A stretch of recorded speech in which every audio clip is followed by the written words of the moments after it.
Hi Yanks. I think we need to have a talk about internet privacy. What? Have you been searching on my hard drive again? That's not cool. I didn't say internet piracy. I said internet privacy. Oh, you mean like invasion of privacy? That's right.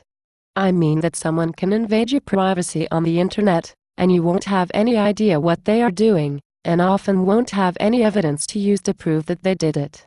Well, I always use my screen name on the internet.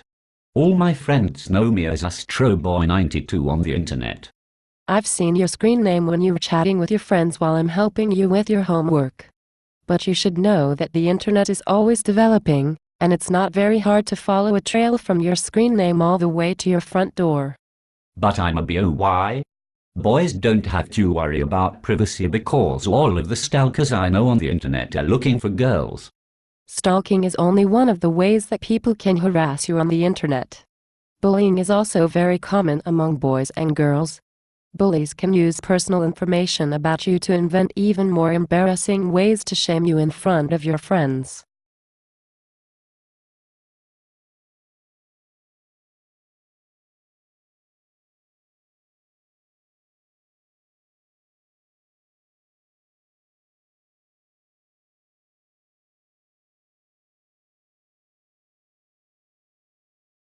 Also, con artists and fraudsters can impersonate someone you know on the internet, or an authority figure on the phone.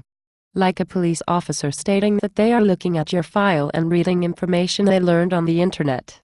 If you are convinced by their act, they may be able to influence your actions to make it easier to rob you, steal your identity, or even to do these things to your parents.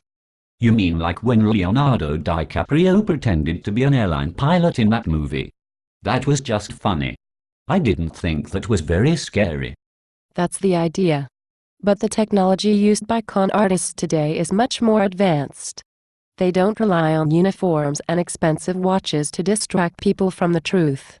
They use the fact that much of the world runs on computers now, and it's not common for humans to double-check information that seems to come from a reliable electronic source. I don't know where you were going with this.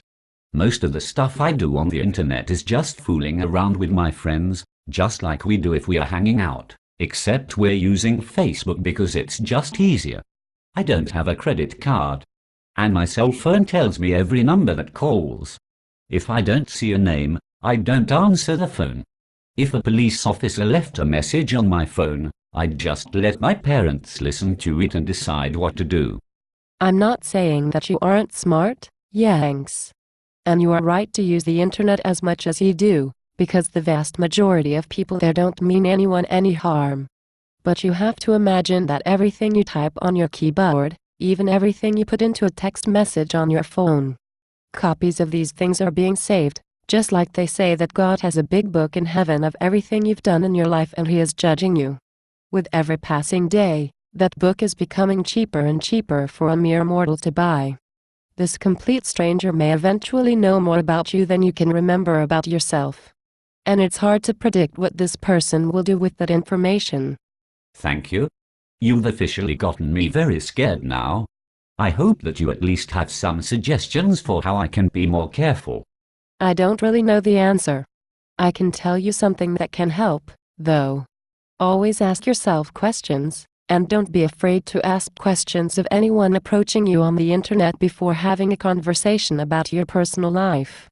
If you start to get a strange feeling from anyone, don't be afraid to walk away from your computer and talk to your parents about it before opening it again. Do not immediately trust messages that you get, just because a picture of someone you know, or a screen name that you recognize is beside the message. There are some simple tricks that you should learn before going to college. One is how to back up all your emails on a secure local hard drive, in case you ever need to show them to the police. The other thing is how to capture a screenshot on your computer and also on your phone, and save these in the same secure location if you ever see anything you don't like. You need to trust yourself to keep a record of these events, and not a for-profit website that you are using for free. This will help you solve any mysteries you find online. There's also one more useful thing that almost nobody does these days, but I think it will get more common in the future. You should keep a notebook beside your computer and write a log entry into that notebook anytime you create an account, or put personal information into a form. Information like your cell phone, social security number, screen name, passwords, vehicle tag number, your birth date, even photos. Look at this record from time to time and ask yourself, what benefit did I get from giving that information? Was it worth the risk that maybe a malicious virus was behind that form? If you can find any way to limit using these forms, you should do that. I wish someone could just guarantee that the sites I use every day are safe from evil people. Trust me. Companies that have been on the internet for more than 10 years have gotten very good at automatically recognizing strange behavior and blocking computers that exhibit this behavior from accessing data.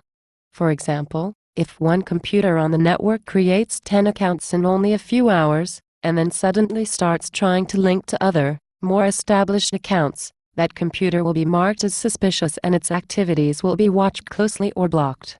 So the main concern you should have is with new companies that started very fast. Ask your parents or someone you trust who knows a lot about the company before joining. I'm glad that you didn't suggest that I delete my Xbox Live account or wipe out my hard drive every 2 months.